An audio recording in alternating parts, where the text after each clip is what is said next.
Hola, buenas noches.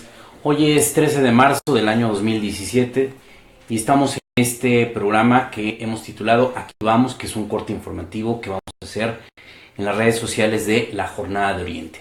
Yo soy Fermín Alejandro García Hernández, jefe de información de la Jornada de Oriente, y Martín Hernández Alcántara, quien es el coordinador de noticias. En esta ocasión vamos a empezar hablando de las principales noticias que vamos a dar a conocer en la edición de la Jornada de Oriente de este día martes. Adelante, Martín. Buenas noches, Fermín. Buenas noches, auditorio. Pues bueno, para mañana en nuestra edición impresa la principal noticia es una cosa que hoy declaró Ana Teresa Aranda Orozco. Ustedes recordarán, ella fue candidata independiente a la gubernatura de Puebla y el pasado domingo la dirigencia del PAN informó que la gente que apoyó a Ana Tere iba a ser expulsada del partido. ¿Cómo se enteró la dirigencia del PAN de este apoyo que se le dio a Ana Teresa Aranda? Bueno, pues se presume que el Instituto Estatal Electoral le pasó la lista a la dirigencia del PAN de las personas que apoyaron y ahí descubrieron a más de 70 panistas que dieron su firma para que Ana Tere fuera la candidata independiente a la gubernatura. Bueno, pues hoy Ana Tere Aranda Orozco, luego de que la dirigencia del PAN dio a conocer esto, anunció que también ella va a ampliar una denuncia en contra del órgano electoral por haber proporcionado este listado, ya que así se han violado el derecho a la privacidad en los datos personales de estos militantes del PAN. Esa es nuestra principal noticia. La segunda noticia está relacionada también con el Partido Acción Nacional, pero esta es una declaración de Rafael Micalco Méndez. Él fue dirigente estatal del PAN en Puebla y él lo que dice es que si se han iniciado procesos de expulsión de este partido por apoyar a otras fuerzas políticas o otros candidatos, pues tendría que empezarse también por el exgobernador Rafael Moreno Valle Rosas, en el entendido de que él desde el gobierno impulsó la creación del partido estatal Compromiso por Puebla, ese partido que ha ayudado como digamos en algunas coaliciones, en algunas alianzas a las fuerzas políticas que han respaldado los intereses de Rafael Moreno Valle Rosas. La tercera noticia también es de corte político, pero esta se da en la Ciudad de México. Resulta que el senador Luis Miguel Barbosa Huerta renunció a la presidencia de su fracción parlamentaria en la Cámara Alta, luego de que ha sido hostigado desde la dirigencia del PRD a partir de que manifestó su apoyo a Andrés Manuel López Obrador. Barbosa renuncia y cede la posición de dirigencia de coordinación a Raúl Morón Orozco, otro senador que le es afín. Sin embargo, Barbosa va a seguir litigando, va a seguir luchando por la defensa de sus derechos partidistas ante los órganos electorales. Así lo hizo saber esta tarde.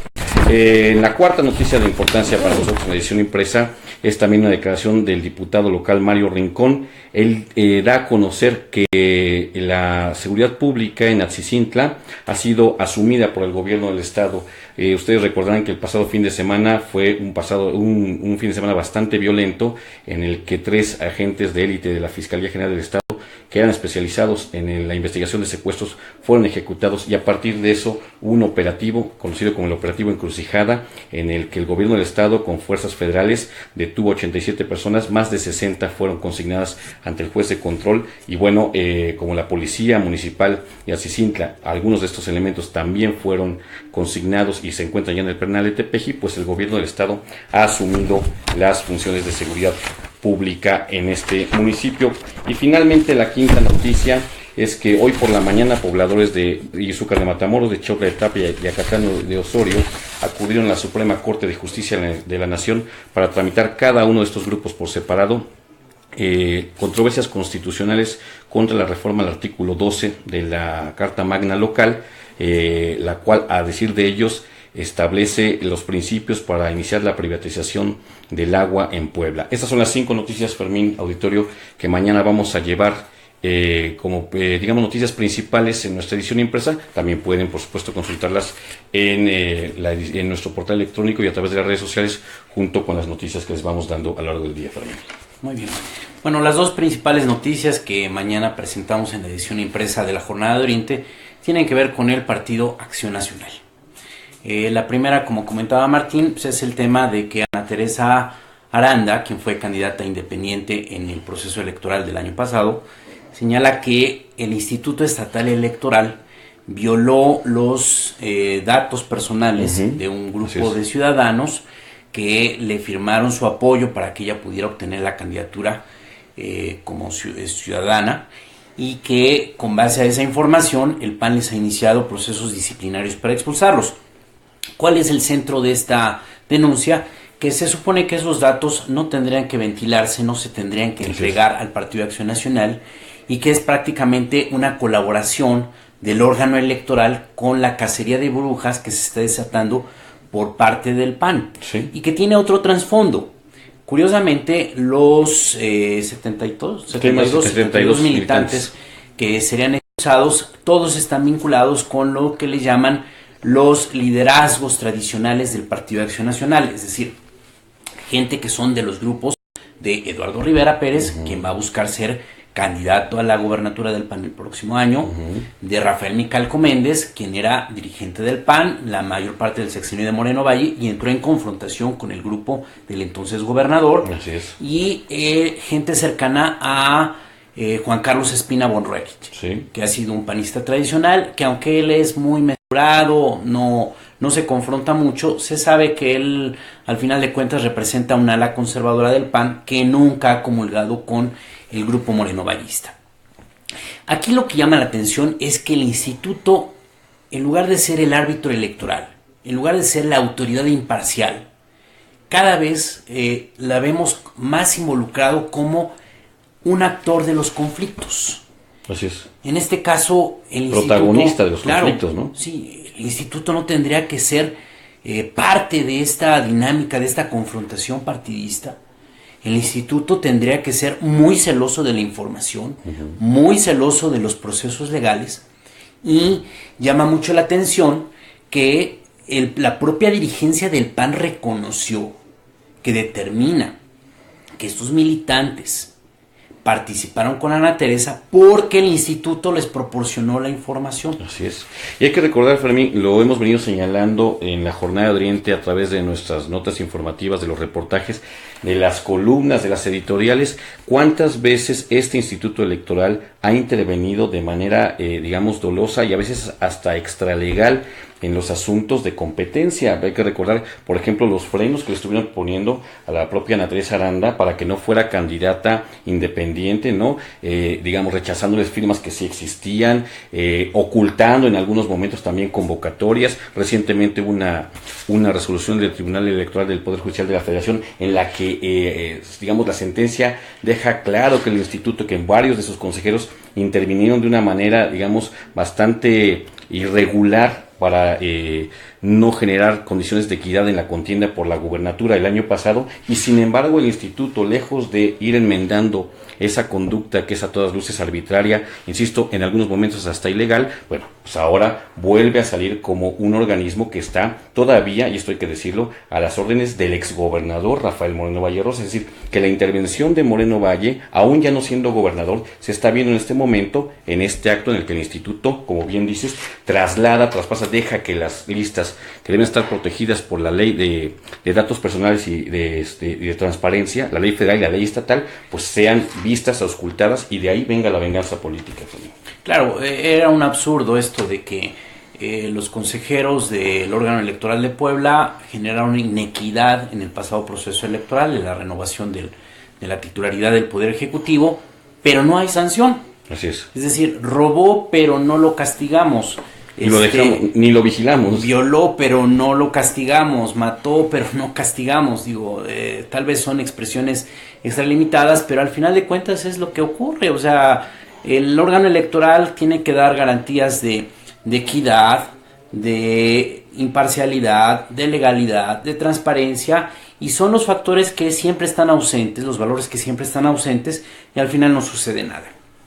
La segunda noticia, que está vinculada a la primera que ya comentamos, es la decisión de Rafael Micalco, el expresidente estatal del PAN, de que va a defender a estos panistas que van a ser expulsados, que hay una purga, y esto nos habla de que se está acrecentando esta confrontación en el PAN entre el núcleo del exgobernador Rafael Moreno Valle Rosas, que está buscando postular como candidata a la gubernatura a Marta Erika Alonso, la esposa de Moreno Valle, y por el otro lado los grupos tradicionales del PAN que están intentando un poco rescatar espacios en este partido, Así es. después de que fueron desplazados todo el sexenio pasado, y al mismo tiempo se percibe que hay una determinación del grupo morenovallista de acabarlos de expulsar, Sí. o sea, acabar de hacer una limpia, es decir, eliminar todo tipo de contrincante, todo tipo de crítica, de disidencia, lo cual es muy grave porque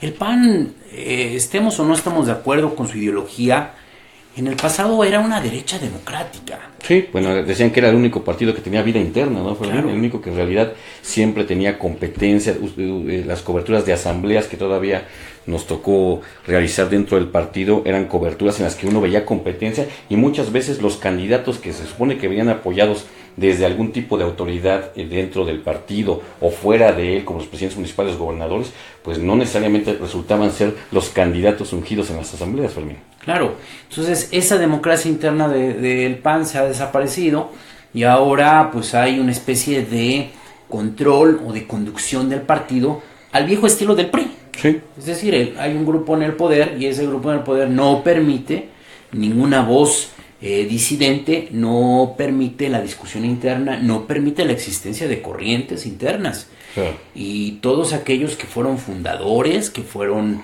renovadores del PAN, que llegaron al poder del partido a principios de los años 90, pues están siendo excluidos. Y esta lucha entre morenovallistas y panistas tradicionales, que se creía que terminaba con el sexenio de Rafael Moreno Valle Rosas, tal parece que va a seguirse prolongando. Y que hay un antecedente, Fermín, que no debe olvidar nuestro auditorio. Antes de que sucediera estos procesos de expulsión, otras arbitrariedades cometidas por el gobierno morenovallista, por el grupo morenovallista ahora, que fue el inflar el padrón, es decir, ir metiendo militantes sin que, a veces tú lo señalabas muchas veces en tu columna, a veces sin que las personas que eran registradas como nuevos militantes dentro de Acción Nacional lo supieran, ¿no? Utilizar a instituciones como por ejemplo el Colegio de Bachilleres, bueno, sus sindicatos que empezaron a engrosar las filas con el propósito de que estos militantes en una supuesta elección abierta, una elección de consejeros o cualquier otro tipo de elección interna, pues le dieran el voto a los candidatos, a los aspirantes del morenovallismo. Sí, lo que pasa es que el PAN durante muchos años tenía una militancia que era básicamente una clase media, una clase acomodada, que comulgaba con una ideología de derecha, que era un universo muy reducido, un universo que estaba soportado por algunas familias, incluso ellos mismos se hacían llamar las famosas familias custodias, ¿no? Sí. Vinculadas a esta organización secreta conocida como el Yunque, y había algunos núcleos de militantes del PAN en áreas rurales, en áreas suburbanas, pero era un universo relativamente pequeño.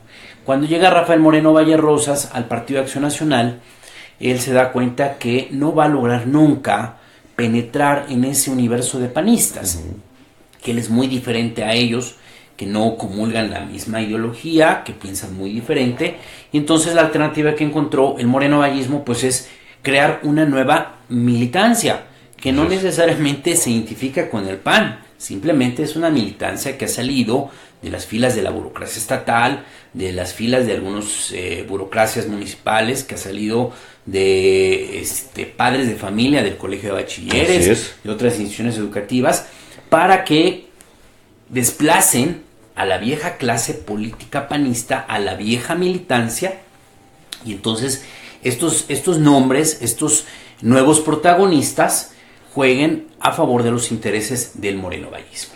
Oye, lo que hay que decir, Fer, es que también Rafael Micalco lleva en el pecado la penitencia, porque al principio, cuando él inició su gestión como dirigente del PAN, pues se le vio constantemente plegado a las decisiones del morenovallismo, era cuestionado dentro del partido, era cuestionado por los medios de comunicación por esa, digamos, sumisión que mostraba frente a Moreno Valle, y bueno, hoy se están viendo las consecuencias de que no haya aplicado desde el principio la institucionalidad de su partido. Las dos principales víctimas, Eduardo Rivera y Rafael Micalco, principalmente Eduardo Rivera, son los que le abrieron las puertas a Rafael Moreno Valle en el PAN.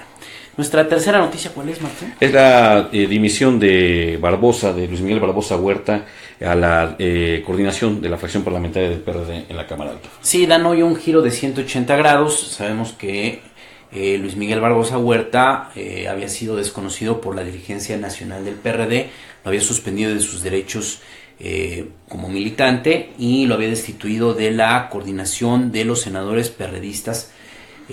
Y entonces Barbosa recurrió a las instancias jurisdiccionales.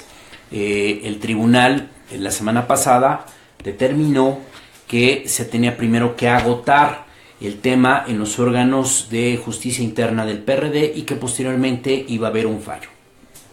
Ahora dan un giro de 180 grados porque 15 de 19 senadores del PRD, el fin de semana, el viernes, se reúnen, aceptan la renuncia de Luis Miguel Barbosa a la coordinación con la posición de que eso mantiene la unidad de un grupo parlamentario que curiosamente ya no le llaman del PRD. Ahora, ¿cómo se va a llamar? Simplemente han dicho grupo parlamentario, porque hay incluso senadores que ya se han salido del PRD, como es el caso de Ríos Peter, Armando Ríos Peter, de Mario Delgado, Alejandro Encinas, que es más cercano ya a Morena, muy abiertamente jugando con Morena. Sin embargo, ellos siguen en la misma dinámica que el resto de los senadores del PRD. Con este movimiento evitaron que llegara a la coordinación del Senado Dolores Padierna, que está vinculada, ella es esposa y vinculada al grupo de René Bejarano. Así es. Que había sido ella impuesta por Alejandra Barrales, la presidenta del PRD. Dan este giro de 180 grados para que no se llegue a una situación de conflicto, se mantenga el grupo. Hoy le preguntaban a Luis Miguel Barbosa si sigue dentro del PRD o ya va a salir del PRD, y él dijo que hasta que se solucione todo este problema de quién es el coordinador, él va a tomar una definición. Y aquí hay algo que es muy importante. Tú hace rato decías que esta sanción contra Barbosa era porque había apoyado a Andrés Manuel López Obrador. Ahí yo sí matizo. Lo que hizo Luis Miguel Barbosa fue simplemente decir, discutamos el apoyo que se si es pertinente hacer una alianza electoral con Andrés Manuel López Obrador. En ningún momento dijo, me voy ya del PRD y me estoy sumando a López Obrador. A Morena. Entonces, por eso llama mucho la atención, porque bueno, en un partido como es el PRD de izquierda, que siempre ha tenido como principal virtud que permite la existencia de corrientes internas, que permite la libre discusión de ideas. Se llama hasta tribus. Claro, que tienen tribus, que tienen diferentes tipos de expresiones, sancionen a un destacado militante porque pide un debate en el que es buscar si es una alternativa a hacer una alianza con quien ya fue 2 veces candidato presidencial de este partido. Y un debate que ha sido, digamos, en los hechos y en declaraciones aceptado por la propia Alejandra Barrales, que dice que el partido no está cerrado a esa posibilidad. Claro. Lo ha declarado como 7 veces, yo lo he escuchado y leído. Barrales no ha dicho no se puede, no se va a hacer. Ha dicho el partido está abierto y han dicho no hemos platicado con López Obrador, pero esa es una posibilidad que no se descarta. Así es que si fuera por eso, pues también Alejandra Barrales debería ya de haber dejado el cargo. Pero lo cierto es que Luis Miguel Barbosa les ha dado la vuelta como 3 o 4 veces en este conflicto. Él les va dictando la agenda de lo que va a hacer. Sí, y de esta manera, se pone en evidencia que efectivamente hay un proyecto en el PRD de buscar una alianza con el Partido de Acción Nacional o incluso con el PRI, se ha dicho, para la elección de el año 2018 en que se elige el nuevo presidente de la República. Esto es muy grave porque significaría que el PRD parece que se está derechizando por un lado. Y por el otro lado, yo simplemente digo algo.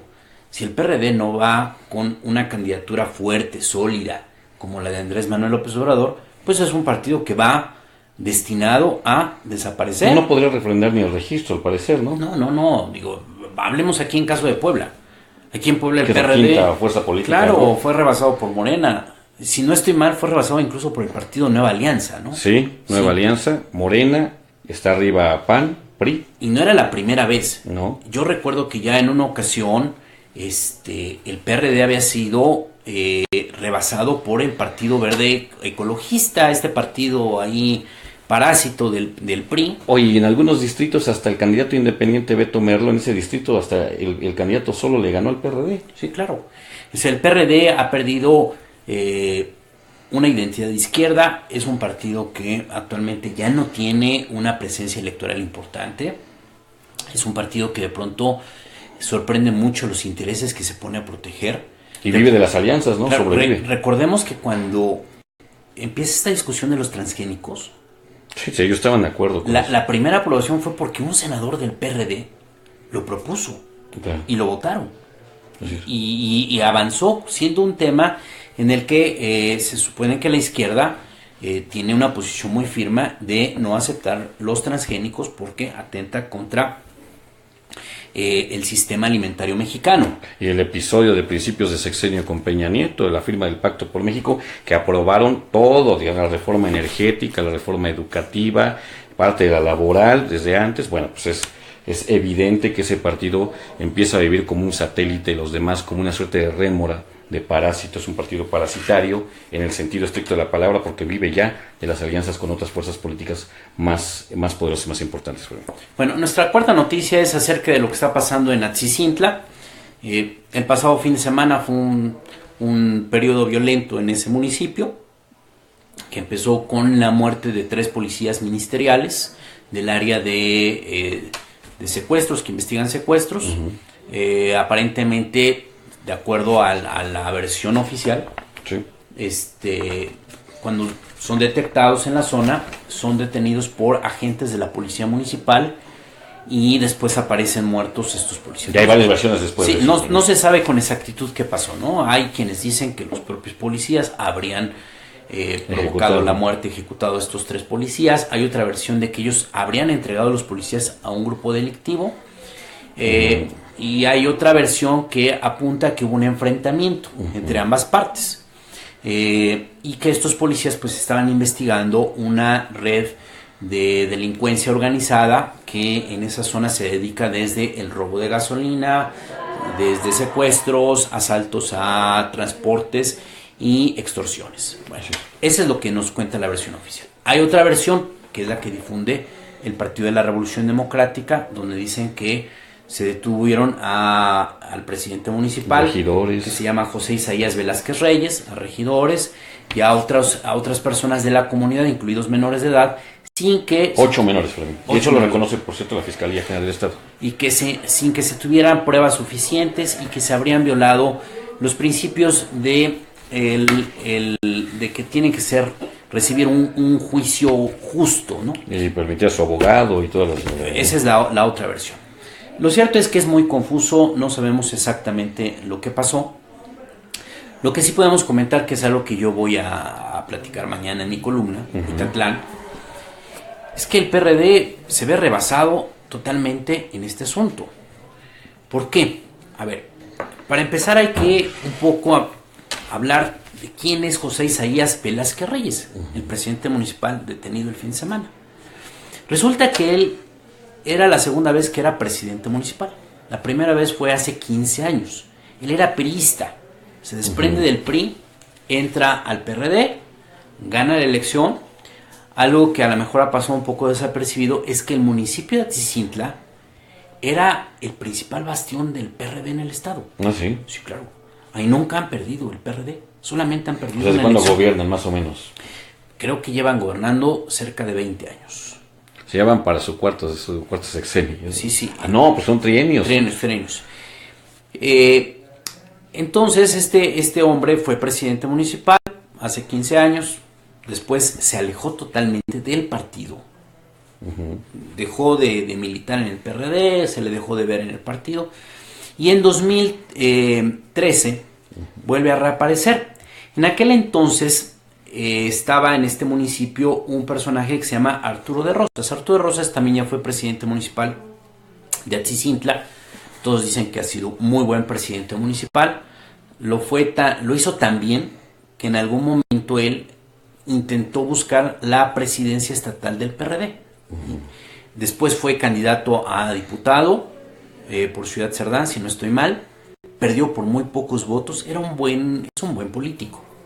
Arturo de Rosas quería poner a un candidato y entonces surge un segundo grupo que encabezaba José Isaías Velázquez Reyes, que reclama también la candidatura. Y entonces en la dirigencia estatal del PRD deciden que se haga una encuesta. Se hace una encuesta y ganó José Isaías Velázquez. Y le dan la candidatura. Lo cierto es que él no pertenece a ninguna tribu del PRD.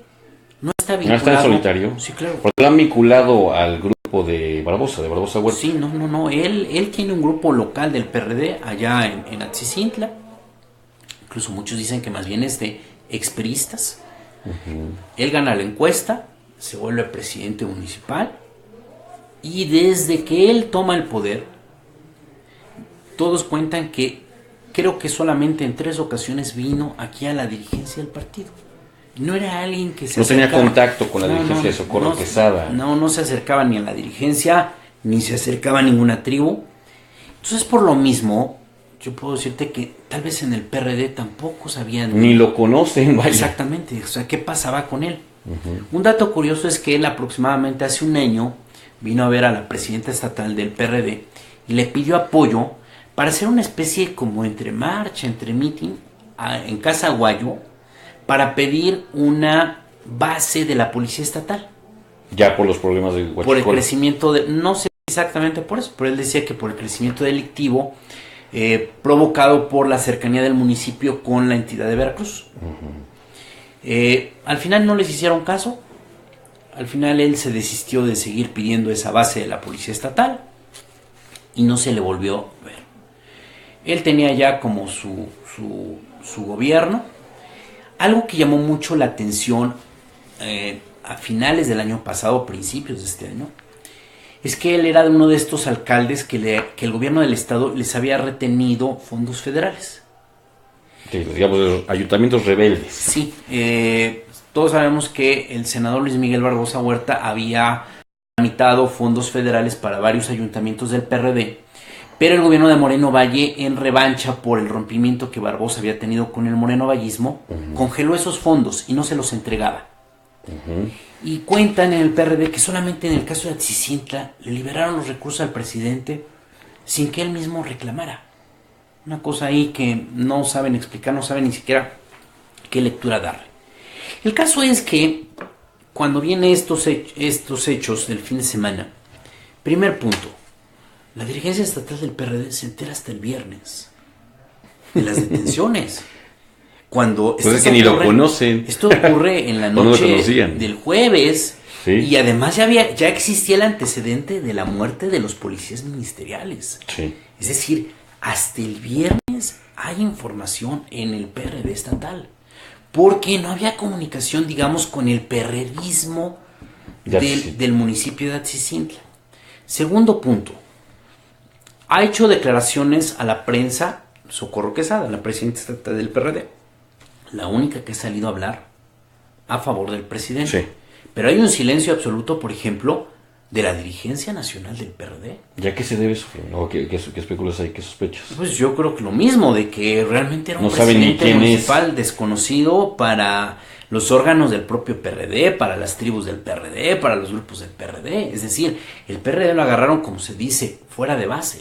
¿Sí? En este asunto de que se hacen candidatos a gente que tiene dinero para las campañas, que puede garantizar votos y que no importa quién sea, no importa si es alguien pero que suma hace como vida, bastión, ¿no? Si hace vida en el partido, si no hace vida en el partido, si no lo investigan cuáles son sus vínculos con grupos sociales. No estoy diciendo que sea delincuente, pero creo que llama mucho la atención que en general como que no sabían mucho de él. Era un desconocido para la militancia. Tercer asunto. El año pasado, en el año 2016, los alcaldes del PRD se dividieron en dos. Los alcaldes que cooptó el morenovallismo, encabezados por un personaje que se llama Marcos Rodríguez Gutiérrez, ahorita verifico bien el nombre, que era presidente municipal de Tochtepec, que era el que encabezaba todos los morenovallistas, a todos los alcaldes del PRD. Él se va a la campaña de Antonio Gali Fayad, el candidato del PAN, y se fueron también el alcalde de Izúcar de Matamoros, el de Oriental, varios presidentes municipales del PRD, y que actualmente incluso ya ni hacen vida en el PRD. Otro bloque de alcaldes del PRD se sumó a la campaña de Roxana Luna, Y ahora son castigados por el morenovallismo. Bueno, algo que pasó desapercibido es que en medio de estos dos bloques se ubicó José Isaías Velázquez Reyes. ¿Y él con quién se fue? Con nadie. No estaba con nadie. No apoyó ni a Gali. Y dicho, me lo confirmó en la tarde Roxana Luna. Tampoco Roxana. ¿Habrá apoyado a Blanca? No, a nadie. A nadie. A Natere. Él era como alguien ahí aislado. Entonces llama la atención que en el PRD como que ni siquiera lo tenían ubicado, ni siquiera en estos dos grandes bloques. O sea, él no hacía vida en el PRD. Era de estos personajes que compraron una candidatura y que él tenía su autogobierno, era autócrata. Y jamás les interesó el PRD. Y ahorita está pagando el PRD que las en el pecado lleva la penitencia. Porque lo primero es un alcalde del PRD. Es un alcalde que además lo ha querido vincular con Barbosa. Claro. Hay una insistencia de ciertos medios, de ciertos periodistas, decir, bueno, hasta ciertos boletines casi, decir, es un alcalde vinculado a Barbosa. Claro, porque en esta coyuntura encuentran el espacio, la oportunidad para pegarle a Luis Miguel Barbosa Huerta después de su rompimiento con el morenovallismo. Así es. Y sobre todo, yo diría, más que con su rompimiento con el morenovallismo, su cercanía a Andrés Manuel López Obrador, ¿no? Que es lo que está jugando en este momento. Es lo que está jugando en estos momentos. O sea, Luis Miguel Barbosa Huerta, mientras fue coordinador de los senadores del PRD, fue un personaje que entró en muchas esferas de medios de comunicación, de grupos políticos, de grupos empresariales. Pero en el momento en que él dice apoyemos a López Obrador, se le viene el aparato encima. Y en Puebla se nota. Y hasta del propio PRD. Así es. Eso es algo muy interesante. Y entonces ahorita están utilizando esta coyuntura. Y luego hay algunos medios que, sin entrar en estos juegos políticos, pues han hecho la similitud de decir, es lo mismo que pasó con Abarca en el caso de Iguala. Así es. Que tiene distancias. De los 43 desaparecidos de Ayotzinapa. Claro, no tiene nada que ver, porque ahí sí, hasta donde sabemos, hasta lo que se ha documentado, el presidente municipal sí estaba vinculado a grupos del crimen organizado, sí se sabe que habría participado en el tema ahí de la desaparición de los estudiantes, pero bueno, ahorita hay esta relación, ¿no? Es decir, claro, es una nueva edición muy parecida a lo de Abarca en Iguala. Pero hay que dejar claro, Fermín, que hasta el momento oficialmente, e incluso en los boletines de la Fiscalía General del Estado, que ahora sí han estado aventando bastante información sobre el caso, a Isaías Velázquez no se le vincula directamente con la ejecución de los tres agentes de la Fiscalía. No se ha dicho, se ha dicho que los policías tuvieron que ver con la detención y probablemente con esa ejecución. Pero a él lo han dejado de un lado, solamente han dicho que está detenido, está sujeto a investigación y obviamente se presume que, o sea, es la versión oficial, presumen que está vinculado a eso. Así es que falta mucho. Hoy, en la mañana tuvimos la oportunidad de entrevistar al presidente de Quecholac en un evento del DIF. Vinieron muchos presidentes municipales de todo el estado porque inició el gobierno del estado la repartición de los desayunos calientes y desayunos fríos para las escuelas. Y en ese marco también se le preguntó qué opinaba sobre el caso de José Isaías Velázquez, que es su homólogo, y el presidente de Quecholac dijo, bueno, mire, nosotros nos conocemos, todos los presidentes, nos saludamos, nos sabemos, a mí me parece que no me parece una persona que estuviera vinculada, si se cometió un error, pues ahí están las consecuencias, pero dejó muy claro, pero no sabemos si ese error está cometido o no. Es decir, tampoco se atreven a decir que el presidente estuviera vinculado necesariamente con los grupos del crimen organizado. Claro, y te voy a decir un cuarto vacío en este asunto. La primera versión que surge del PRD es no hay pruebas en su contra y estuvo incomunicado y lo torturaron. Se supone que ahora, con las nuevas reglas del sistema penal acusatorio, si tú estás incomunicado tienes huellas de tortura y tienes un buen abogado, vas para afuera. Vas para afuera. Eso es suficiente. Así es. Entonces quiere decir que no ha tenido un buen abogado, porque con esos factores lo pudieron haber sacado de la cárcel. O le están dilatando, por eso también sabes cómo se les gastan. O a lo mejor no lo torturaron. También se puede pasar. Lo cierto es que a los del PRD les dijeron, el sábado sale. Y se la creyeron y el sábado no salió, y se lo llevaron al penal de alta seguridad de Tepeji de Rodríguez. Entonces, en este caso, el PRD ha sido rebasado. Totalmente. Y no estoy hablando exclusivamente de la dirigencia estatal. Estoy hablando en general de todo el PRD.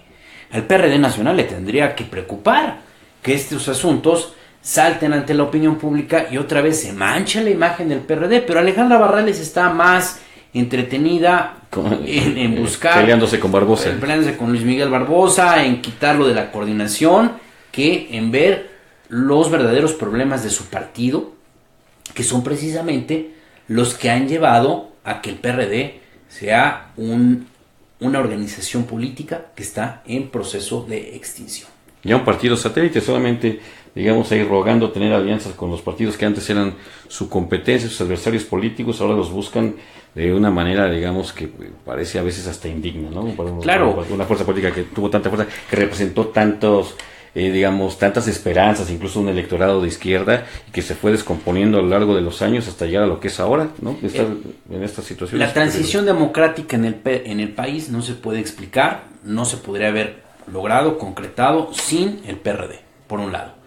Por el otro lado, Luis Miguel Barbosa desde hace mucho tiempo había incorporado un debate muy válido y además que es un debate que tocaba puntos muy sensibles, neurálgicos del PRD. Cuando él decía, a ver, el PRD ya dejó de ser esta opción que va a luchar por la presidencia.